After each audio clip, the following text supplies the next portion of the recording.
mempersembahkan sandiwara radio Saur Sepuh dalam kisah Darah Putra Sanggam. Darah Putra Sanggam, episode ke-9, Kisah Saur Sepuh. Naskah karya Niki Kosasi. Hiasan musik dan sutradara Indra Mahendra.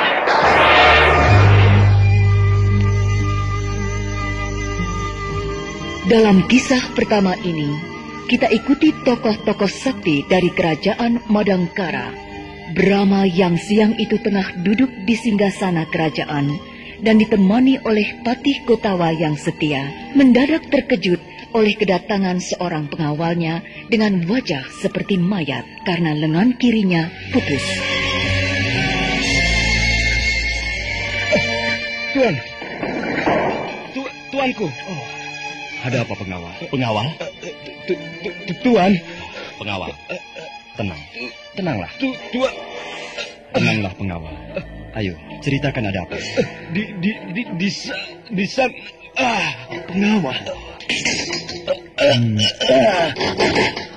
Dia mati tuanku. Mati. Kurang ajar.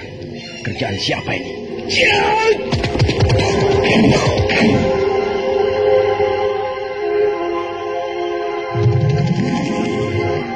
Gotawa yang tak dapat membendung amarahnya segera melesat pergi meninggalkan Brahma yang masih tercenung memandang tubuh pengawalnya yang dingin, kaku, dan membiru.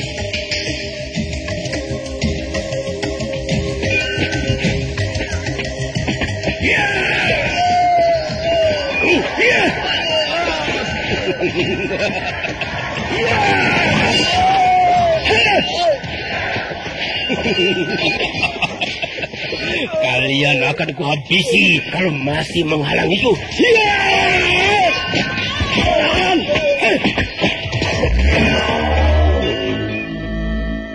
Kisana yang terhormat, siapakah Anda sebenarnya? Dan tuan yang tidak terhormat, siapakah kau? Saya yang hina, hanya seorang abdi dari kerajaan Madangkara. Nama saya Gotawa. Oh, ini rupanya seorang patih yang gagah perkasa dari kerajaan Madangkara. Tidak usahlah terlalu merendah. Semua orang tahu siapa kau sebenarnya. Kau adalah seorang yang perkasa, dikjaya, dan pandai menggunakan ilmu apapun.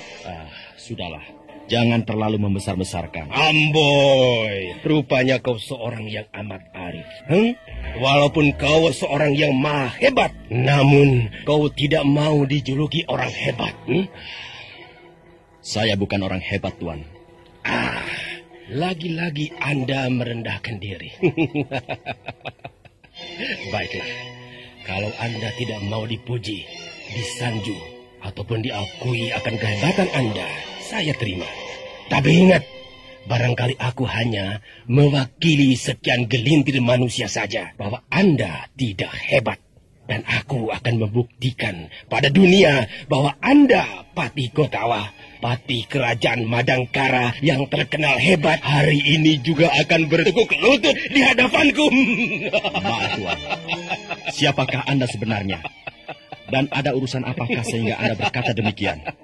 Saya ingin membunuh istrimu. Saya ingin membunuh Mantili. Mantili. Laki-laki itu tampaknya najis. Ingin membunuh istri. Mantili.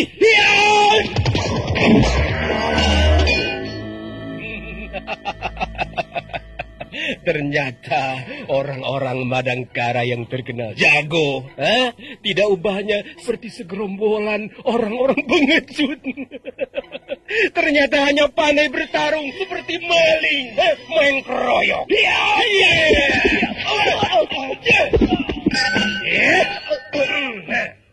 Sekarang kau harus mati, Patih yang agung.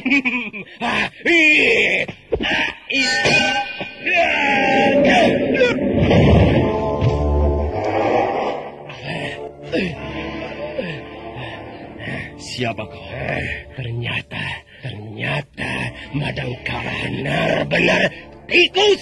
Belum kau mampus, katakan dulu siapa namamu. Iya. Hei, jangan lari. Ya!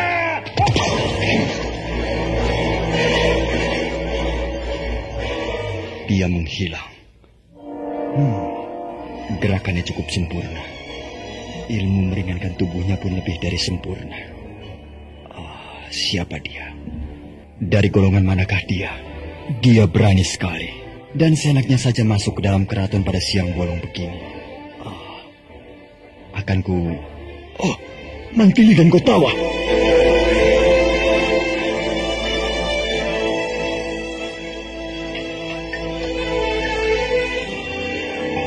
Bagaimana Mantili? Sudah agak baik. Bagus. Dalam tempo singkat kau sudah akan pulih kembali. 3 hari sudah cukup untuk memulihkan kekuatanmu. Tapi sayang. Ada apa Kakang Brahma? Aku tidak dapat menangkapnya. Ilmunya sangat hebat. Iya. Tapi kau tidak usah penasaran siapa dia. Maksud Kakang?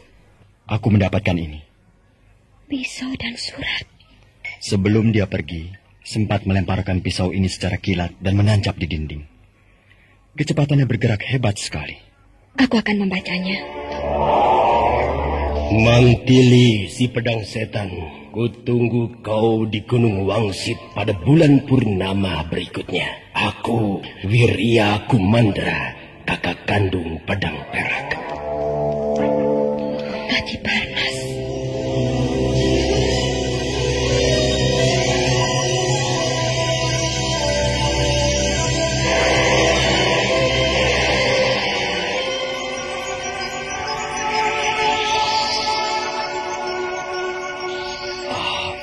Mantili, jangan kau layani tantangannya. Badanmu masih lemah. Di samping kau baru saja melahirkan anak kita. Kau pun mendapat gempuran yang begitu hebat dari dia. Tapi... Jangan kau membantah. Kalau kau masih menganggapku sebagai suamimu. Ingat Mantili, aku rasanya tidak bisa membantumu karena keadaanku.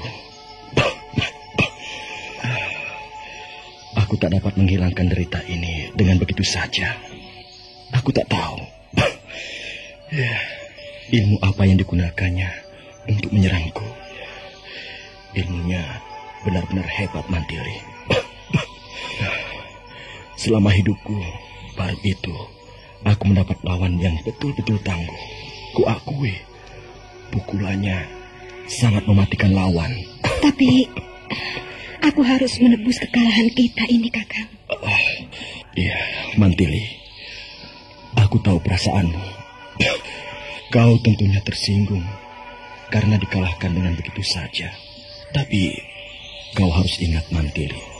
Kau sudah begitu lama meninggalkan dunia persilatan. Kau sudah amat repot mengurus rumah tangga.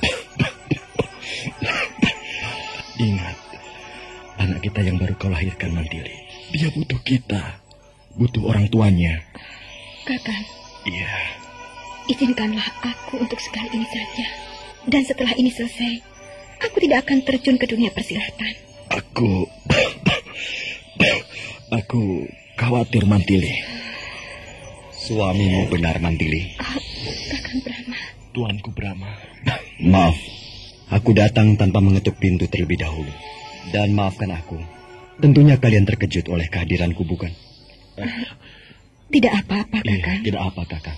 Mantili, semua yang dikatakan oleh suamimu itu benar. Dia sudah memperhitungkan semuanya dengan matang. Dan kuharap kau pun mempertimbangkannya dulu sebelum kau bertindak. Tapi, Kakang... Harga diri. Iya, harga diri. Tapi Mantili, ingatlah, suamimu dalam keadaan sakit. Pukulan yang dilancarkan Wirya Kumandra begitu dahsyat menghantam dada suamimu. Dan anakmu Paksi Jaladara, dia membutuhkanmu, Mantili. Dia membutuhkan air susu ibunya dan kasih sayang ibunya tentu saja. Nah, Mantili adikku yang manis, apakah kau akan tega meninggalkan suamimu dan anakmu yang keduanya adalah orang-orang yang kau kasih? Kakang Brahma. Belum lagi aku. Iya, katakanlah aku tidak masuk dalam hitungan. Katakanlah aku adalah orang yang ada di luar dari hidupmu. Dan katakanlah aku bukan apa-apamu. Tapi aku adalah rajamu, Mantili. Aku adalah orang yang mengasihimu selain suamimu, ibumu, ayahmu, dan juga anakmu. Kakang Rama, jangan berkata begitu, Kakang. Aku adikmu. Mantili, adikku. Aku mencintaimu. Aku sangat mengasihimu. Kakang Rama. Mantili, aku mohon padamu. Kau jangan pergi memenuhi tantangannya. Jangan, Mantili. Iya. Iya, Kakang Rama.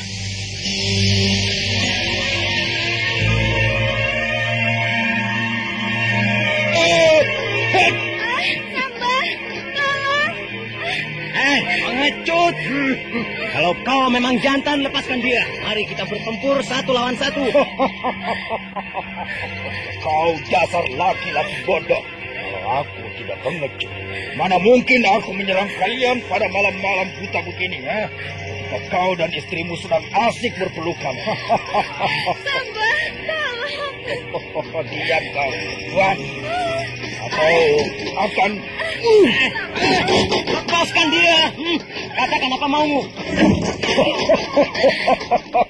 Raden Samba yang perkasa, bukan kau saja yang ingin melihat tubuh yang indah ini. Aku pun juga ingin menikmati barang sejenak. Dan aku tidak menyesal mendapatkan barang bekas seperti ini, ya. Kalau aku tahu begini cantik dan manisnya janda juragan Onom ini, aku pun akan bersaing denganmu mendapatkannya.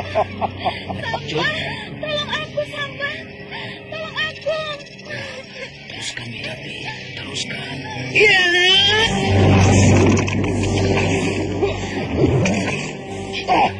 Kurang ajar. Samba. Samba sudah masuk ke dalam tanah. Setan itu terlepas dan tak kemana dia. Laki-laki itu tak jelas. Dia menutup muka dan kepalanya dengan kain hitam. Dan suaranya tidak pernah kukenal sebelumnya. Samba, kalau kau laki-laki, ayo kita bertarung di tanah terbuka. Jangan kau jepit begini tubuhku dengan tanah.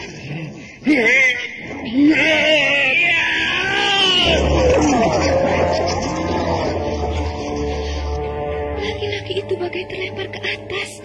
Dan Samba juga. Jarak mereka hanya 1 meter. Makin lama mereka amblas ke dalam tanah. Dan tempat kaki mereka berpijak mengeluarkan asap dari tanah. Juga tangan mereka. Tangan Samba mengeluarkan asap putih seperti awan. Mereka semakin dalam amblas ke dalam tanah. Asap putih yang keluar dari telapak tangan Samba kini berubah menjadi merah, biru, merah lagi, biru lagi.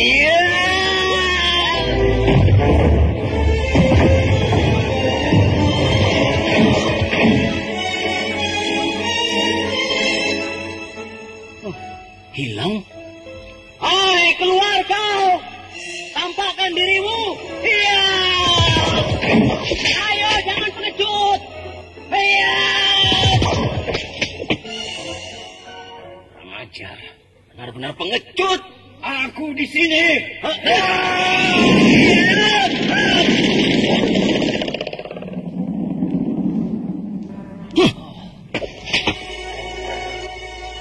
Aku Dewa Maut.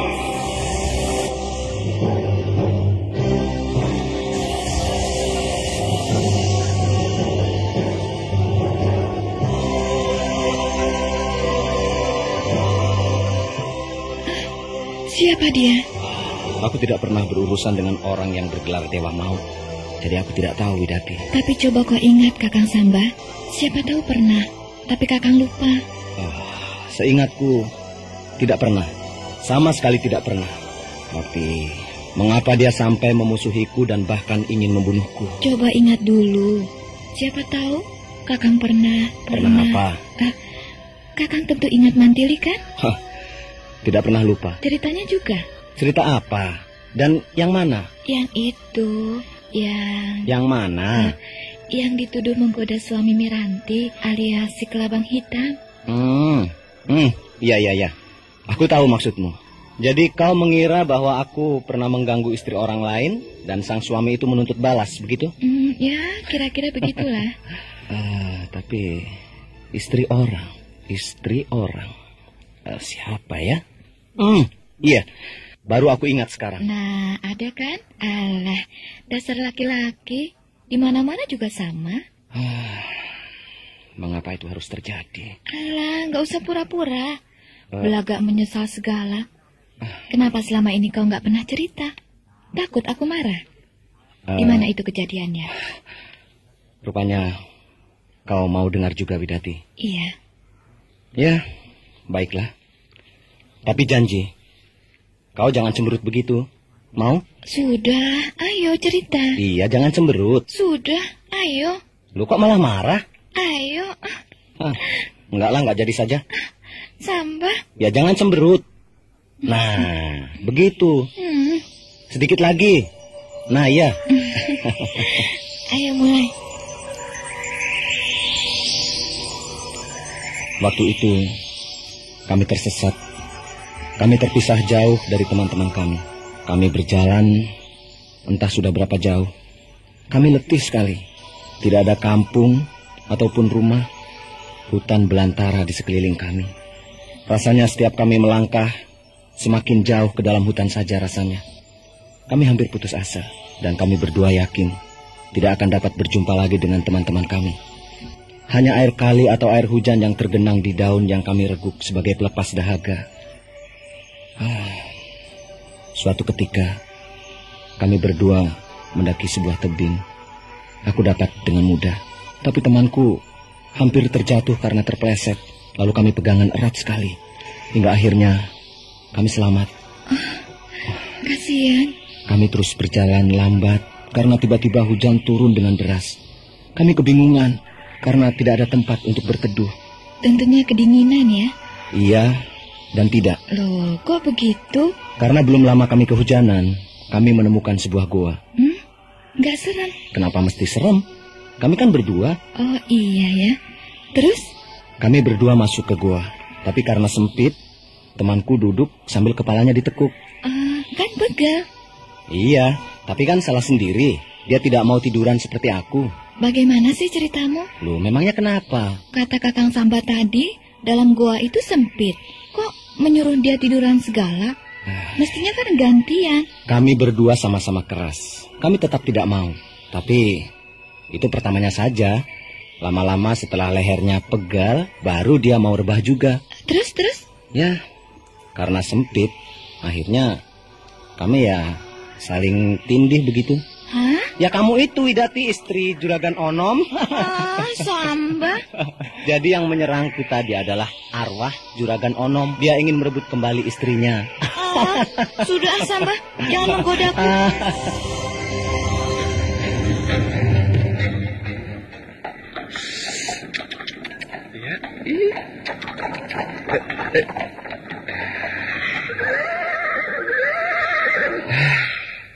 Kuda-kudaku letih rupanya. Baiklah, aku akan istirahatkan kalian ya. Ayah, kenapa kita berhenti di sini? Ya, kuda-kuda kita tampaknya kecapean, Suci. Biarlah sekalian kita melepaskan lelah. Ya, di sini kan tempatnya sejuk. Lagi pula hari sudah terlalu sore untuk suatu perjalanan. Jadi ayah pikir ya, tidak ada salahnya kalau kita bermalam di sini.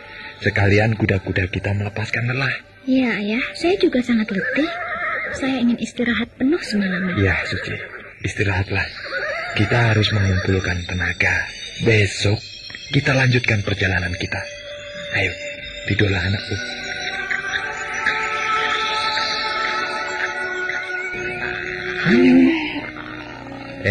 Ayo bangun Suci, sudah siang. Masih ngantuk, Ayah. Loh. Iya, tapi hari sudah siang ini. Perjalanan kita masih cukup jauh. 2 hari kita berjalan. Namun tidak bertemu dengan seorang pun di jalan. Ayah. Sudahlah Suci. Cepat bangun dan pergilah ke sungai. Tuh, di sebelah pohon beringin itu ada sungai kecil dan cepat mandi ya. Iya, baik Ayah. Kasihan anakku. Kau harus ikut menanggung derita. Aku tergiur oleh mimpi-mimpi, harapan-harapan kosong, hayalan-hayalan muluk yang tidak ada hasilnya, yang tidak pernah berguna untukku dan untuk semua orang. Seharusnya saat-saat begini, aku sedang tidur-tiduran ataupun bermalas-malasan di rumah sendiri. Dewi Permoni Suci anakku, kasihan sekali kau. Coba, seandainya aku tidak gila judi, tentu tidak seperti ini nasib kita, nak. Ayahmu telah salah langkah, nak. Ayahmu ini tidak memikirkan apa yang akan terjadi selanjutnya saat itu. Ayah hanya memikirkan kepuasan untuk menghamburkan uang dan harta yang ada. Kuda-kudaku rupanya sudah tidak sabar lagi. Mereka sudah ingin berjalan kembali. Sebentar ya, sebentar. Kita semua harus menunggu Suci selesai mandi. Kalau Suci sudah selesai kembali, kita lanjutkan perjalanan kita, ya? Iya, sabar sebentar. Iya. Aku tahu, tunggu dulu ya. Hanya sebentar lagi. Sebentar lagi juga Suci sudah selesai. Itu suara anakku. Ya!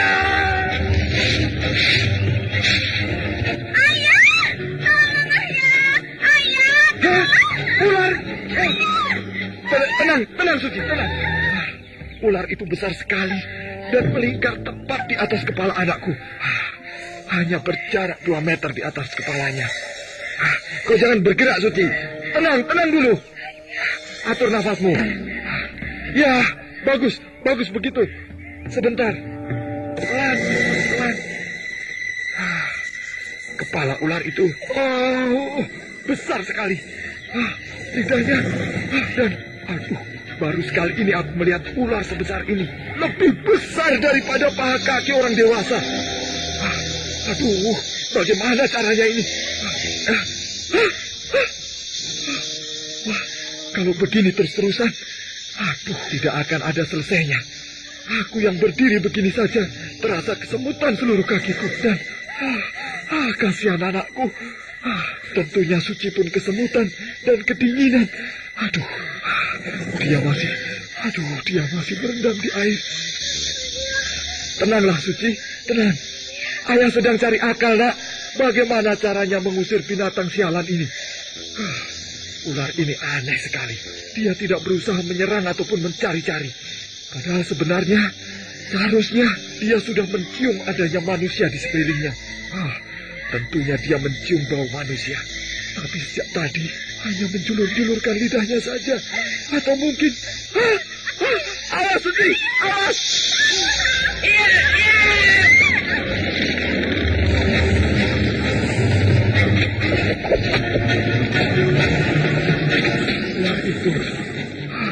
Ular itu mulai. Siapakah orang yang...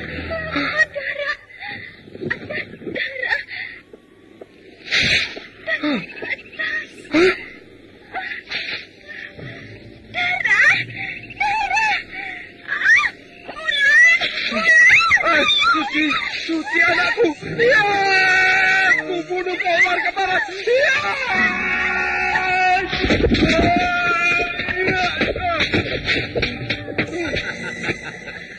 Ular itu sudah mati, Kisanak. Hei, siapa kau? Suruhlah gadismu berpakaian dulu. Kutunggu kalian di pedatimu.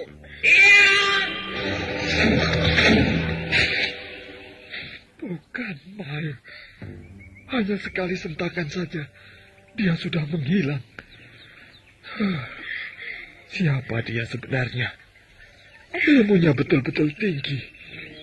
Tentunya dia seorang pendekar nomor 1. Ayah, Iya, kelihatannya dia orang baik ya. iya. Tapi kita tidak boleh silau dengan luarnya saja. Kita boleh kagum dan tertarik serta sekaligus simpati pada orang lain. Kalau kita sudah tahu betul bahwa luar dan dalamnya, ya? Ayah, orangnya juga gagah ya? Iya. Tapi gagah itu pun tidak sembarang gagah, anakku. Dan kau jangan mudah tertarik dengan kegagahan seorang pria. Jangan kau tertarik dengan paras yang gagah belaka. Selidikilah kegagahan seorang pria. Kalau kau betul-betul tertarik dengan pria yang gagah itu, apakah dia betul-betul gagah pula nuraninya? Tapi dia... Sudahlah. Ayo, kita temui dia, si penolong kita itu. Tunggu ayah, aku berpakaian dulu.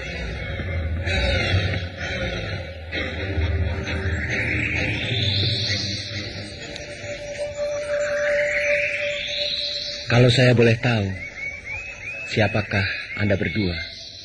Dari mana dan mau kemana? Saya yang sudah tua ini punya putri satu-satunya. Namanya Dewi Permoni Suci. Dan saya sendiri, Gusut Raga. Saya datang dari Sanggam. Sanggam? Iya. Dan tujuan saya... Kami ingin mencari penghidupan baru di daerah baru. Ya, entahlah di mana kami akan menemukannya nanti. Iya. Lalu apa sebenarnya yang terjadi dengan tempat asal kalian? Apakah ada bencana yang menimpa di sana? Tidak. Bukan. Bencana itu saya sendiri yang mengundang. Saya sendiri yang mengadakannya. Bapak sendiri? Iya. Saya kalah berjudi, nak. Dan kami berdua tidak tahu hendak kemana. Kami tidak punya tujuan. Kami tidak mempunyai siapa-siapa lagi, kecuali di Sanggam. Sedangkan di Sanggam, mereka tidak mau menolong saya. Mereka ingin membiarkan saya menghadapi kesulitan hidup ini sendiri. Semua saudara-saudara saya yang ada di Sanggam tidak mau menolong. Mereka malah mentertawakan, penuh ejekan kepada saya. Ya, saya memang bersalah. Dan saya telah berdosa besar kepada anak saya satu-satunya ini. Saya berdosa. Sudahlah, ayah. Hanya dia satu-satunya yang saya miliki di dunia ini. Hanya dia yang dapat menerima saya sebagai seorang atau salah seorang yang terampuni. Hanya dia yang bisa. Iya. Lalu ibunya? Sejak Suci masih kecil, ibunya meninggal. Dan semenjak itu kami hidup hanya berdua. Iya. Seandainya Bapak dan Dek Suci tidak keberatan, ikutlah dengan saya. Tinggallah bersama kami. Tapi ya, jangan kaget saja, kami tinggal beramai-ramai. Terima kasih. Maaf. Apakah rumah saudara merupakan perkumpulan? Oh, bukan, Pak. Pak, berhubung saya masih ada keperluan lain yang sangat penting, maka saya harus pergi terlebih dulu.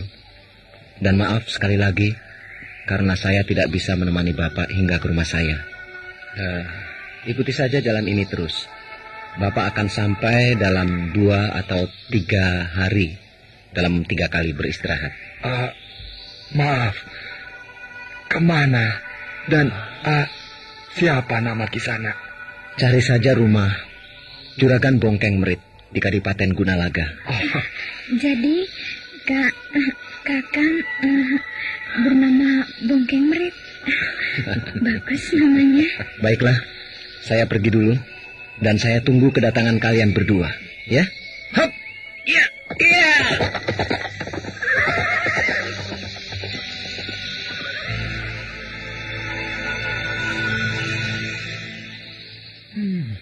Betul-betul pemuda gagah, gesit dan sopan. Tuh, ayah juga mengatakan kalau dia laki-laki gagah. Saya juga sejak melihat pertama kali sudah mengatakan, sebab rasanya pernah saya mengenalnya.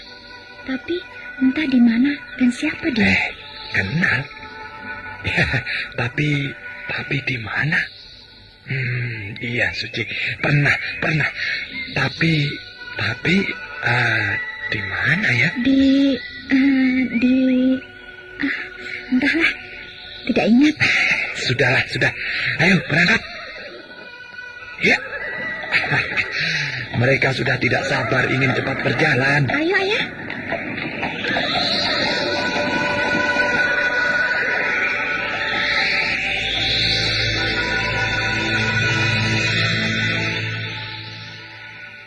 Sudah beberapa hari ini, Samba sibuk mencari laki-laki yang bergelar Dewa Maut ke sana kemari. Namun tiada hasil juga, tiap hari pulang malam. Sesungguhnya aku takut ditinggal sendiri. Bisa mati kaku karena ketakutan aku. Siapa yang datang? Jangan-jangan Samba.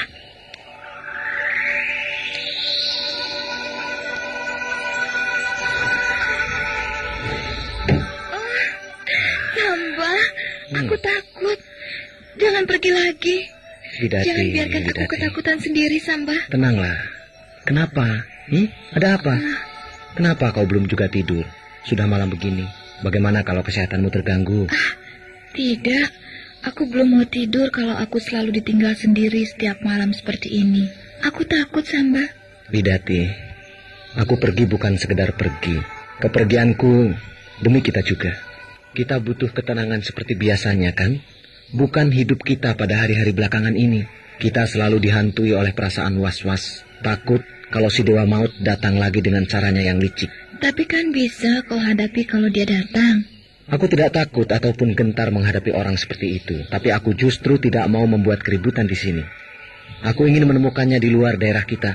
Dan aku akan menghajarnya. Sekaligus aku ingin tahu siapa sebenarnya Dewa Maut. Tapi aku takut kau tinggalkan, Samba. Aku haus, tolong ambilkan aku minum. Baik, sebentar juragan.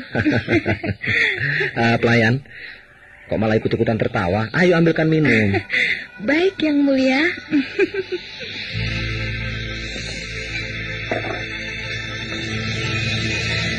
Belum tidur kan? Belum. Mau dengar cerita nggak? Oh, tadi siang ketemu istri orang lagi. Hus, masa semua yang ketemu harus janda? Sekali-sekali ketemu perawan juga nggak ada salahnya, kan? Oh, iya. Ada cerita apa? Begini, tadi siang aku ketemu dengan orang Sanggam. Sangat menderita. 2 orang, laki-laki dan perempuan. Bukan suami istri, melainkan bapak dan anaknya. Oh, kasihan ya. Apa dia mengenalmu? Rasanya tidak, sama sekali tidak. Lepas dari itu semua, aku ingin agar kau sudi menerima mereka untuk bekerja bersama kita. Bidati, selain mereka orang-orang Sanggam, tapi mereka juga orang-orang yang membutuhkan pertolongan. Mereka orang-orang susah, dan aku mengkhawatirkan keselamatan mereka, terlebih lagi pada anak gadisnya. Cantik. Iya, cantik sekali. Umurnya? Kira-kira 20 tahun. Ayahnya? Ya, kira-kira 50 tahun. Badannya tegap dan masih menampakkan sisa-sisa kegagahannya pada masa mudanya dulu. Tapi ketegapan dan kegagahannya itu laksana hilang begitu saja kalau mendengarkan ceritanya. Memangnya kenapa dia? Dia kalah judi. Kalah judi? Untung saja anaknya yang cantik itu tidak dipertaruhkannya sekalian. Oh ya, lalu di mana mereka? Dalam perjalanan kemari. Besok sore kira-kira, ya mereka akan tiba di sini. Jadi mereka masih di tengah belantara? Iya. Oh, Samba, kenapa tidak kau bawa sekalian mereka bersama-sama? Kenapa kau tega? Ya, bagaimana mungkin? Aku kan harus menceritakan terlebih dulu kepadamu. Dan apakah boleh mereka di sini atau tidak? Ah, Kakang Samba, kenapa mesti begitu? Bidati, istriku yang baik. Aku memang suamimu dan kita memang hidup bersama. Tapi aku merasa semua yang ada di sini adalah bukan milikku, melainkan milikmu sebagai peninggalan almarhum suamimu, Juragan Onom. Aku menjadi suamimu, segalanya sudah ada, dan aku belum pernah menambah sebuah benda pun, baik yang berharga maupun tidak. Dan aku... Tidak, Sambaku. Walaupun Kakang tidak pernah berbuat banyak mengenai harta, namun Kakang justru telah memberiku lebih banyak, lebih berharga, dan menjadikanku lebih berarti, baik untuk kaumku maupun untuk kaummu. Samba, selama hidupku, hanya kau seorang yang menghargaiku, menghormatiku sebagai seorang wanita, dan membimbingku sampai aku menjadi seorang wanita yang seutuhnya. Sambaku, kau sudah memberikan segalanya untukku, cintamu, dan juga seluruh jiwa ragamu. Itulah Samba, kau justru memiliki semua yang kumiliki. Bidati, istriku.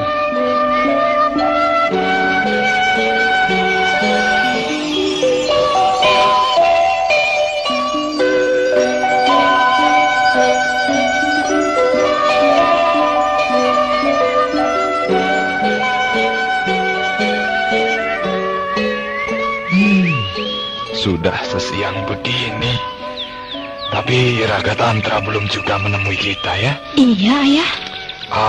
Atau barangkali dia sedang mencari alamat Juragan Bongkeng Merit. Entahlah, Ayah. Saya memang meragukan akan kebaikannya. Iya. Selamat siang. Raga Tantra. Maaf Bapak dan adik suci. Saya terlambat datang karena ya sejak semalam saya mencari alamat Juragan Bongkeng Merit. Ketemu? Ya, saya berhasil menemukannya. Syukurlah. Oh iya. Jauh dari sini? Ya, tidak sampai setengah hari kita akan dapat sampai di sana. Iya. Saya sudah siap sejak tadi.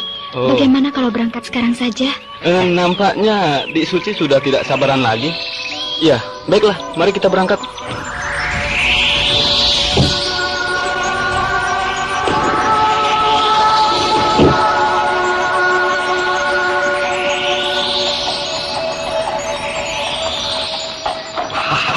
Nampaknya Nak Raga sedang tidak enak badannya, kurang sehat. Iya Pak, karena semalam saya tidak tidur Pak.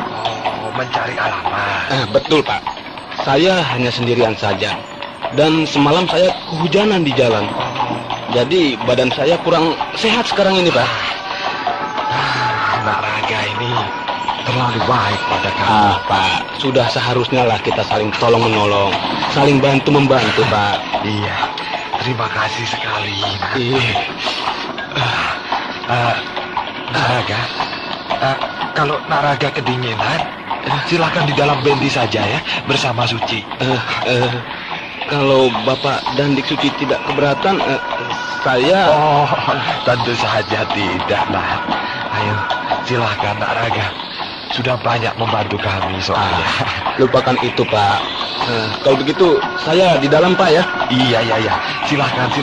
Iya Pak.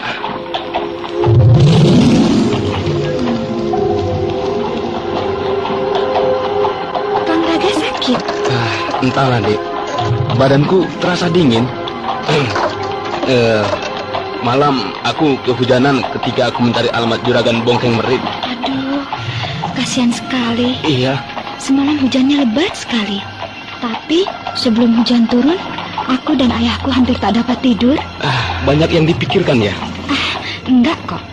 Cuma di dalam rasanya gerah. Kasihan. Sama-sama. Kang Raga juga kedinginan karena kehujanan. Iya.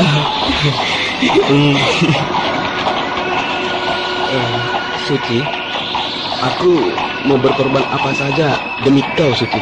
Maksud Kang Raga? Aku suka. Aku menyukaimu, Suci. Kok begitu cepatnya? Kenapa? bukankah yang lebih cepat akan lebih baik? Tidak semuanya. Tapi aku mencintaimu, Suci. Tapi aku belum bisa menyukaimu. Jangan kau pegang aku begitu. Lepaskan. Atau aku akan berteriak-teriak agar semua orang yang lewat tahu bahwa di dalam pedati yang tertutup rapat ini kau berbuat kurang ajar terhadapku. Dan kau akan dikeroyok, dipukuli ramai-ramai. Dan ayahku yang kau anggap telah renta itu akan merajangmu seandainya dia tahu bahwa aku, anaknya satu-satunya, telah kau perlakukan seperti ini. Jangan marah dulu, Suci. Aku tidak suka caramu. Ingat, Kakang Raga, jangan coba-coba untuk mengulanginya lagi. Lupakan semua itu. Tolong bukakan kain penutup pintu. Baik, tapi ingat, Suci, aku selalu mengharapkanmu. Kalau kau bersedia, aku ingin menyuntingmu. Masih jauh, Naraga. Sebentar, Pak. Saya keluar dulu. Wah, lumayan juga, Pak. Maaf, Pak. Saya belum kuat terkena angin, Pak. Iya. Silakan.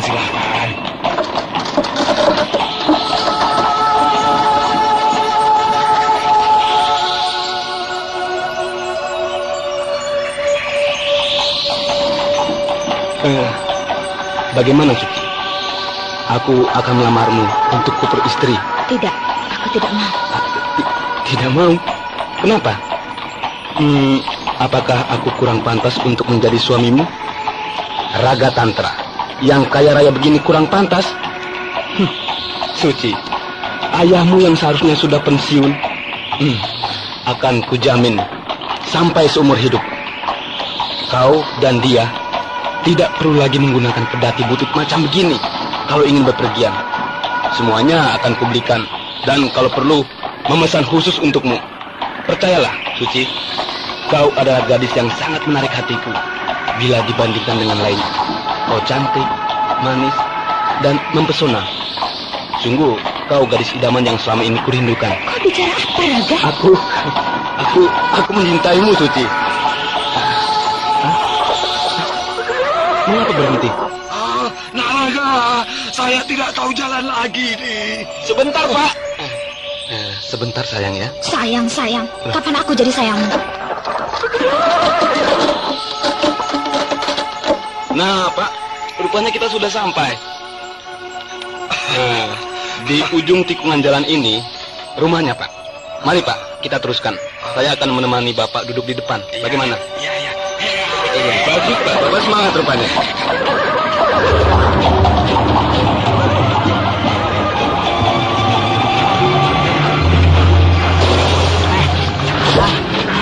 Jurus mengaduk-aduk perut. Tarik nafas dulu. Iya. Hup. Sampurasun.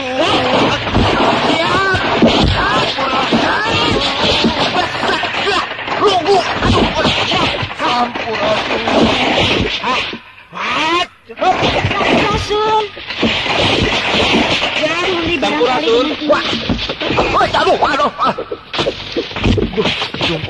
Aduh, itu gue sakit. Aduh. Sampurasun. Wala. Ampai. Hamhai anu hidung gua. Aduh, ampai hidung. Aduh.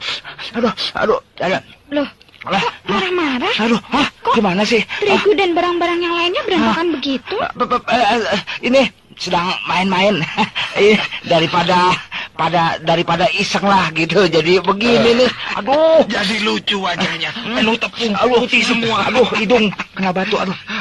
Aduh, sialan. Mana di depan gadis cakep lagi. Maaf, ini sudah lama. Bongkeng merit. Aduh, kurang jelas ini mendengar. Tolong ulang. Bongkeng merit. Betul, di sini rumah Juragan Bongkeng Merit. Aduh, dia tahu nama aku. Siapa gerangan? Tapi tadi Juragan Bongkeng itu kapan sejarahnya ya? Kok diam? Iya, betul. Sejarahnya gimana ya? Ya di sini ini rumahnya Juragan Bongkeng. Ada perlu apa tentunya? Siapa ya, nanti saya sampaikan gitu. Gusut Raga dan anaknya begitu. Iya, sebentar ya.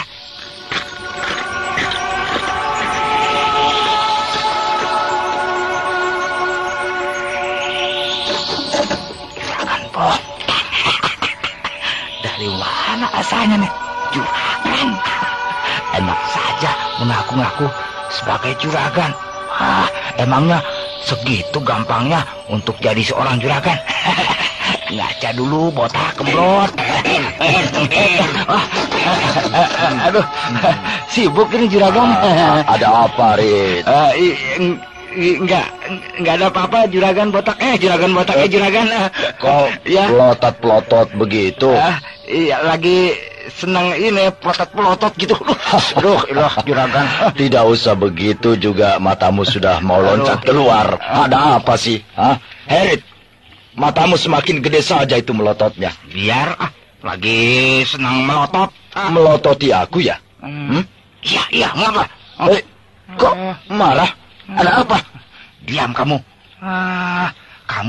Kamu tahu tidak, botak?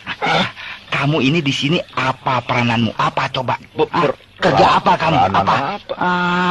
Cuma sebagai teman, tenaga perbantuan, ngomong sombong. Tahu? Jangan kamu kira ya perusahaan ini tidak bisa jalan seandainya tidak ada kamu. Botak? Botak? Walaupun kamu tidak ada, perusahaan Widati tetap jalan. Merek. Kenapa ini kamu? Ada apa? Ngomel-ngomel segala begitu. Botak, jangan kamu mau seenaknya sendiri. Kamu kira mudah apa? Mau mengambil alih perusahaan? Siapa yang mengambil alih? Dengar dulu kalau aku bicara. Iya, dengar. Kamu ini jangan mimpi. Jangan menghayal ingin memiliki semuanya ini. Kalau memang harus diserahkan pada orang lain, tentunya bukan kamu, Gundul, bukan pada kamu. Ini aku. Apa kamu? Ini aku yang lebih berhak. Apa kamu? Rupanya kamu jadi garong ya, garong, rampok, penjilat, pencuri. Perampok, penjilat, pencuri. Apa kamu? Rupanya kau sungguh-sungguh, Merit. Ya, aku tidak tahu kau dapat setan dari mana barusan. Jangan bicara sembarangan kau, botak. Awas kau. Kalau aku marah besar, kau akan kuhancurkan dengan ini nih.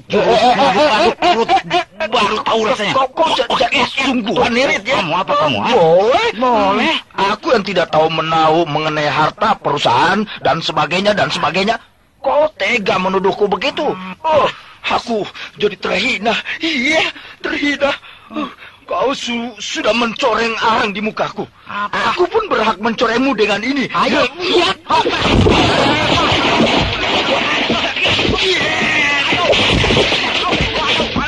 Coreng. Ayo. Aduh.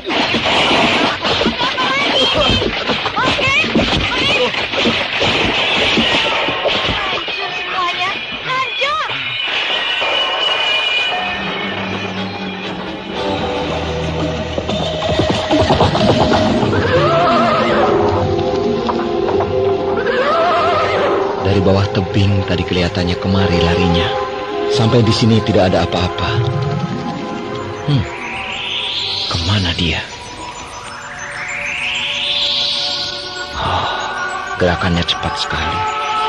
Sampai mataku tidak dapat mengikuti. Sungguh luar biasa ilmu lari cepatnya. Dan baru sekali ini mataku melihat ada orang yang begitu sempurna ilmu meringankan tubuh. Selain Tuanku Brahma. Iya, Tuanku Brahma. Ataukah memang mungkin beliau? Atau barangkali memang ada orang yang sanggup mempelajari ilmu itu secara sempurna? Pelan-pelan ya.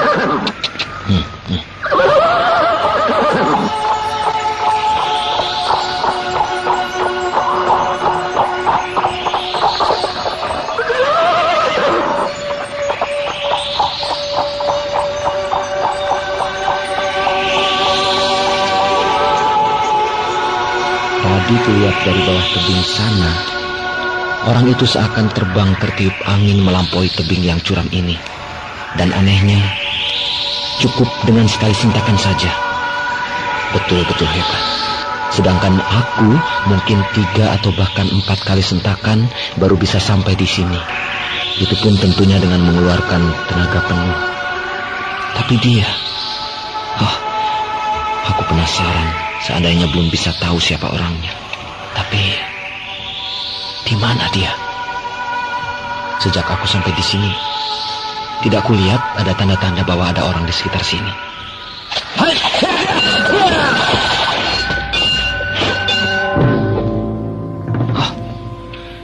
Untung aku sempat meraih pedangku.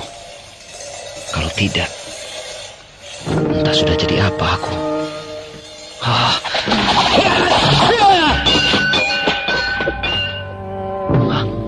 Dari sana arahnya.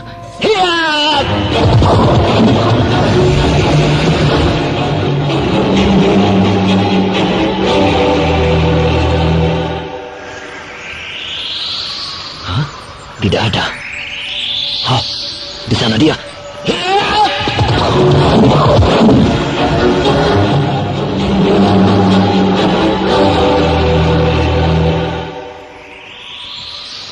Tidak ada. Benar-benar lihai. Sungguh cepat gerakannya. Sebentar di sini, di sana, di sana. Dan rupanya aku sedang dipermainkannya. Aku dibuatnya lemas, kehabisan tenaga. Kemana lagi dia? Itu dia.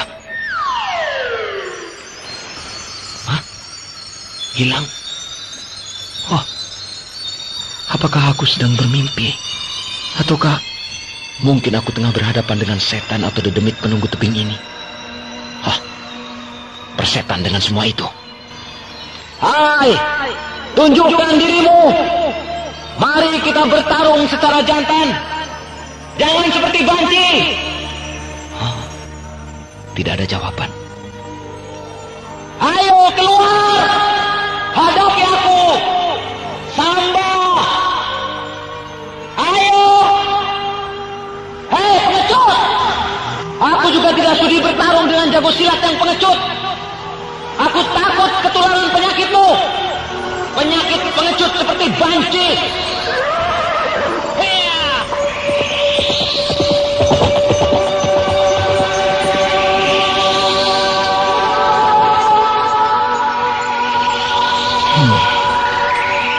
Satu persoalan belum selesai, sudah muncul kembali persoalan lain.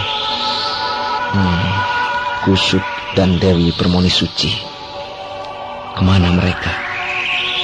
Dan apa yang telah terjadi? Sudah kepalang. Aku harus membantu kalian sepenuhnya. Ya, di samping aku sendiri orang Sanggam. Namun aku pun seorang Raden, putra pangeran kerajaan Sanggam.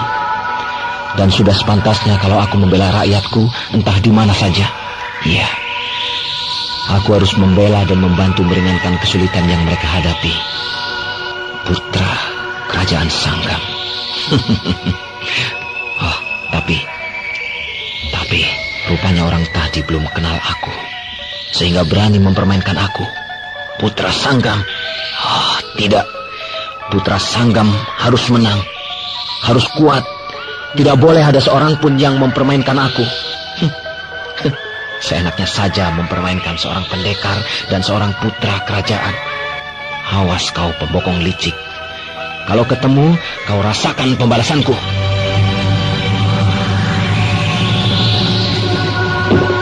Kasihan Pak Kusut.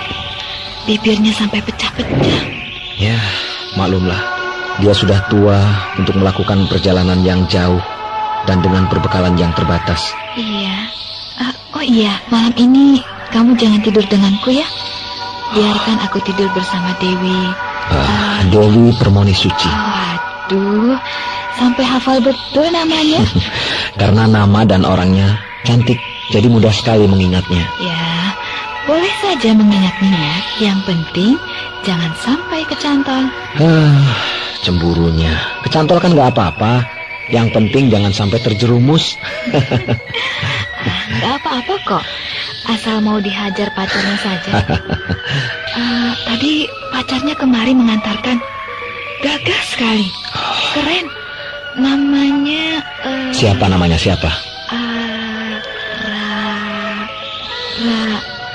Oh iya, tahu. Ra kan? Raden Samba. Enak saja. Tunggu dulu. Aku ingat. Raga Tantra. Iya, Raga Tantra. Pemuda dari mana? Seberang. Ya, masuk wilayah kita juga.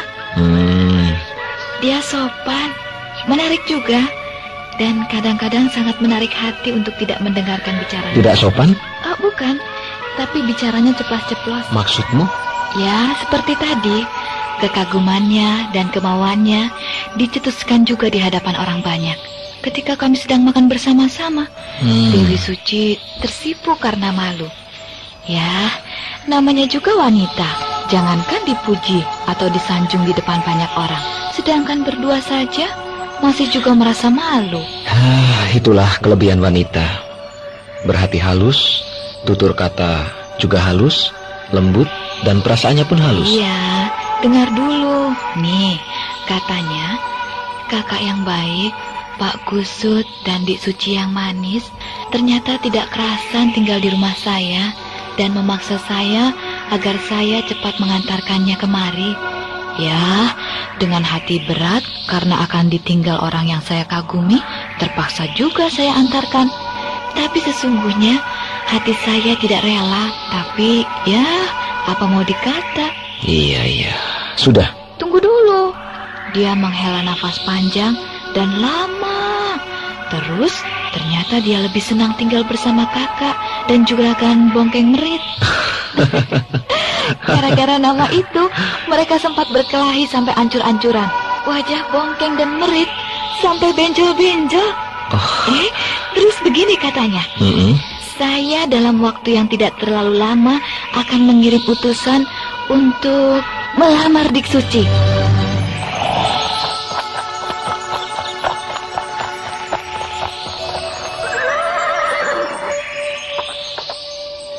Aku akan kembali ke tempat kemarin, di mana aku dibokong oleh pendekar aneh.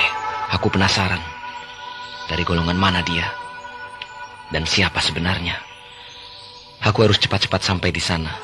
Mudah-mudahan dia masih ada, dan aku akan segera tahu siapa dia. Ya, kudaku harus kupacu agar lebih cepat lagi. Iya!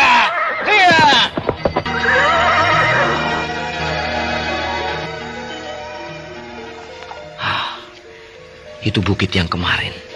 Pelan-pelan saja sekarang. Pelan-pelan. Nah, begitu.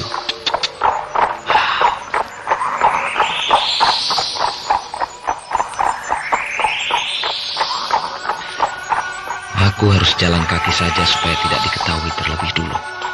Iya.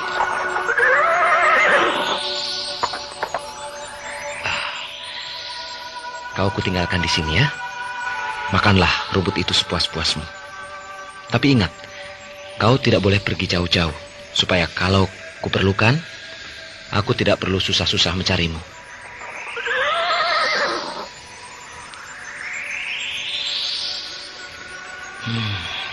Tebing setinggi ini, dengan mudah dia melompatinya. Orang macam apa dia? Betul-betul penasaran aku. Akan aku tunggu barang sebentar. Mudah-mudahan masih ada dan jelas olehku siapa dia. Karena setauku, hanya Tuanku Brahma yang mempunyai ilmu meringankan tubuh secara sempurna. Tapi entahlah. Seandainya ada tokoh persilatan yang baru turun, atau mungkin juga dia seorang guru.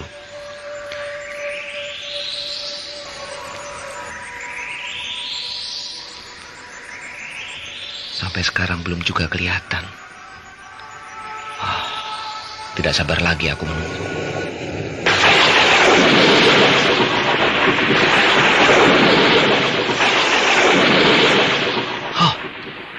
Empat buah batu besar itu hancur berkeping-keping dalam waktu yang hampir bersamaan.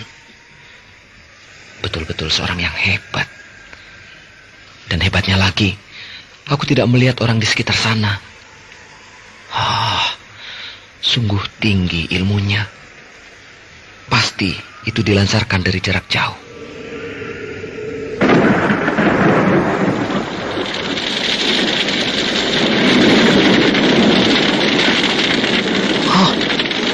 Pohon sebesar itu roboh dengan sekali pukulan.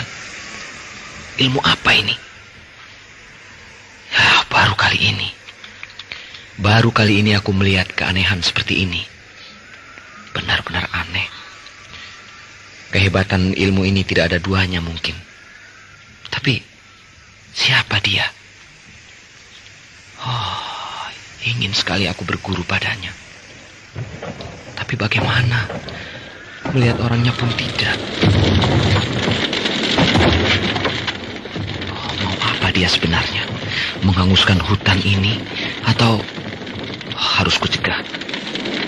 Tapi seandainya dia tokoh yang sedang murka, maka tamatlah riwayatku. Aku menyesal kemarin menantangnya. Jika dia layani, tentu hari ini aku sudah di akhirat. Itu dia.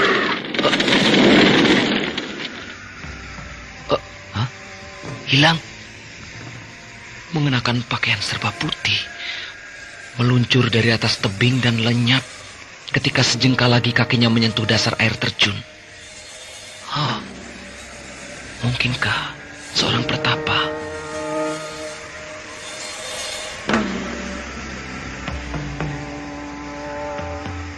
Samba dibuat terpaku menyaksikan ilmu-ilmu yang dahsyat menghantam benda-benda keras di sekitar tebing. Hanya bayangan berkelebat yang dapat disaksikan Samba, dan matanya sempat melihat pakaian yang dikenakan si tokoh misterius berwarna serba putih.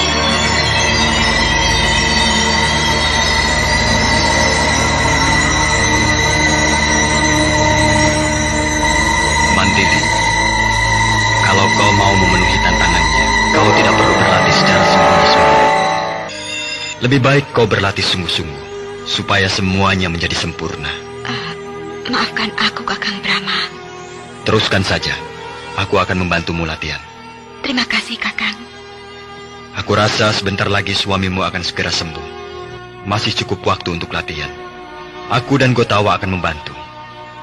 Percayalah, kau akan dapat memulihkan tenagamu. Hanya kecepatanmu untuk menggunakan jurus pedang yang aku kurang yakin. Kakang. Ya, mengingat sekian lamanya kau tidak pernah lagi terjun ke dunia persilatan. Tepatnya semenjak kau hamil hingga sekarang. Kau melahirkan anakmu. Latihan untuk sekedar melemaskan otot-otot juga tidak. Itulah sebabnya aku meragukan kecepatanmu dalam menggunakan senjata apapun, khususnya pedangmu, pedang setan. Entahlah. Kuperhatikan sejak tadi, kau sudah cukup lama berlatih. Tentunya kau letih, bukan? Nah, istirahatlah. Mulai besok siang hingga malam kita akan terus berlatih. Baik, Kakang. Awas, Mantili! Serangan!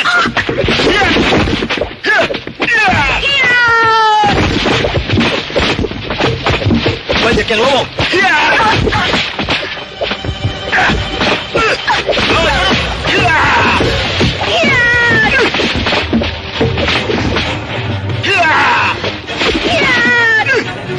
Ya, bagus. Terus serang. Ayo. Jangan hanya mengelak. Serang aku. Masih banyak yang lowong, Mantili.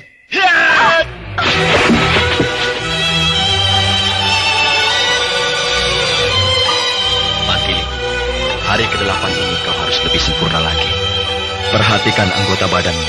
Jangan sampai ada yang tidak dilindungi. Sangat berbahaya.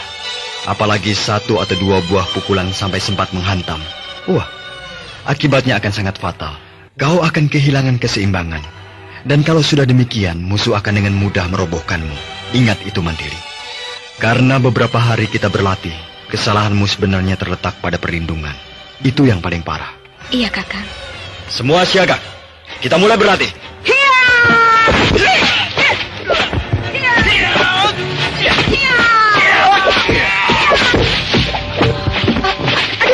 Mantili, kau... Tidak, aku tidak apa-apa. Sudah dulu, istirahat. Ayo. Mantili. Nafasku sesak sekali. Mantili, mengapa kau? Sesak nafasku. Gotawa, cepat bawa dia ke kamarnya. Baik, Kakang.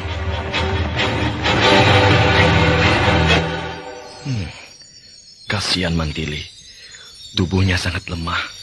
Ya, apa yang dapat kulakukan untuk menolongnya? Aku juga masih belum sehat. Aku sendiri tidak tahu pasti akan lenyap atau semakin parah penyakitku ini. memang aku dapat berdiri dan berbuat sebagaimana ketika aku masih sehat. Namun setiap itu kulakukan, sesungguhnya penyakitku semakin bertambah, semakin menjadi. Sebab itu, kulakukan dengan kupaksakan. Padahal pukulanku yang mengenainya hanyalah sebuah pukulan ringan saja. Tapi, mengapa demikian fatal akibatnya? Apakah karena kesehatannya yang belum pulih karena habis melahirkan? Ataukah karena memang Mantili sudah kehilangan kehebatannya yang dulu pernah dimilikinya? Ya, dia belum sadar rupanya. Tidak, aku harus mencegah terjadinya pertarungan itu. Aku akan berusaha untuk bisa memperpanjang waktu dilaksanakannya, atau setidaknya aku harus bisa menggagalkannya. Mantili, kasihan anak kita, Paksi Jaladara.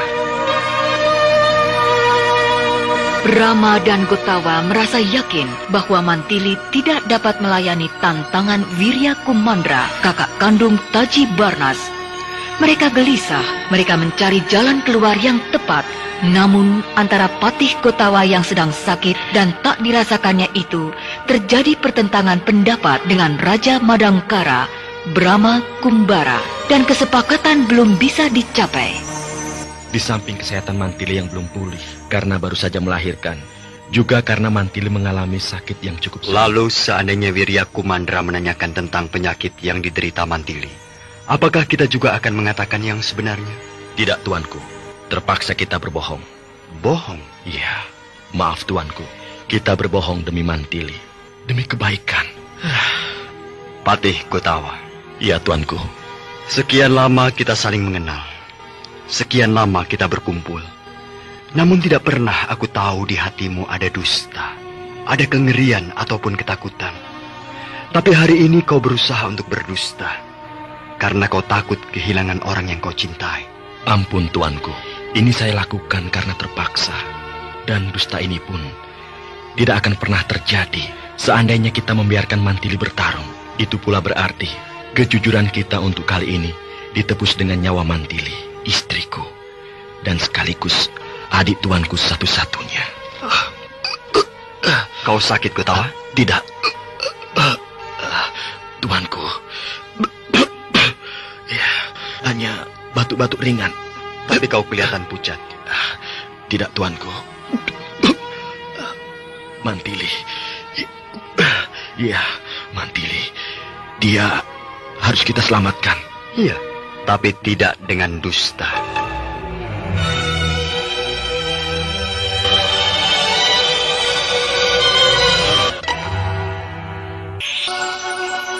Tuanku, maafkan saya.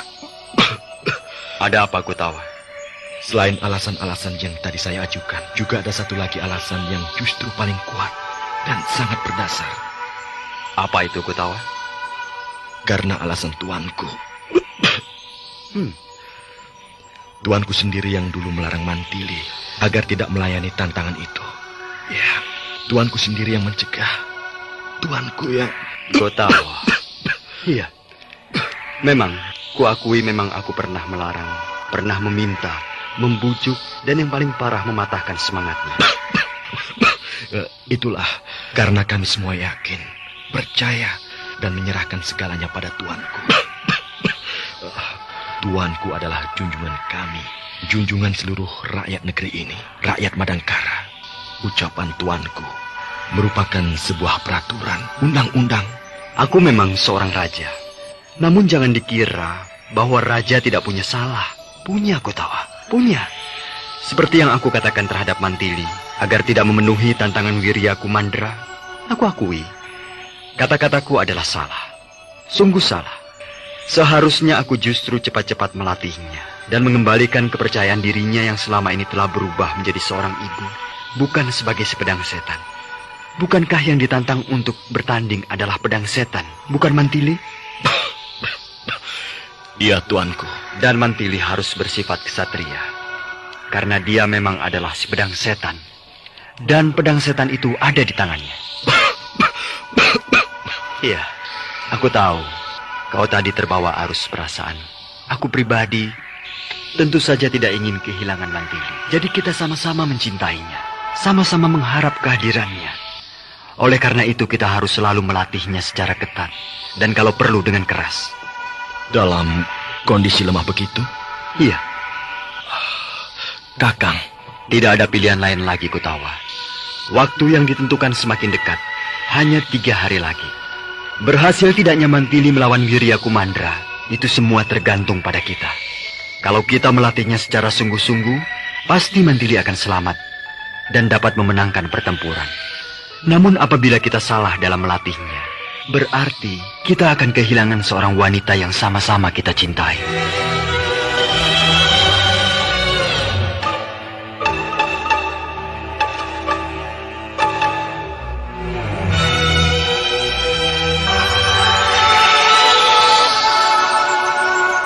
Mantili terbaring sakit karena terkena pukulan yang dilancarkan oleh suaminya sendiri, Gotawa. Hari pertarungan tinggal 3 hari lagi, namun menurut Brahma, Mantili harus pulih dalam waktu 3 hari itu. Mantili harus berhadapan dengan Wirya Kumandra. Berarti, walaupun kini tengah terbaring sakit, namun Mantili harus berlatih.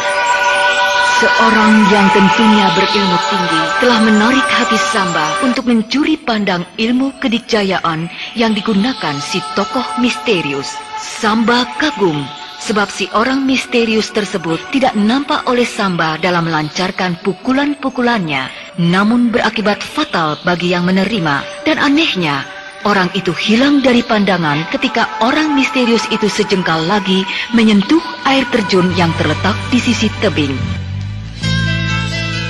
Nah, pendengar yang budiman, marilah kita ikuti kelanjutan kisah ini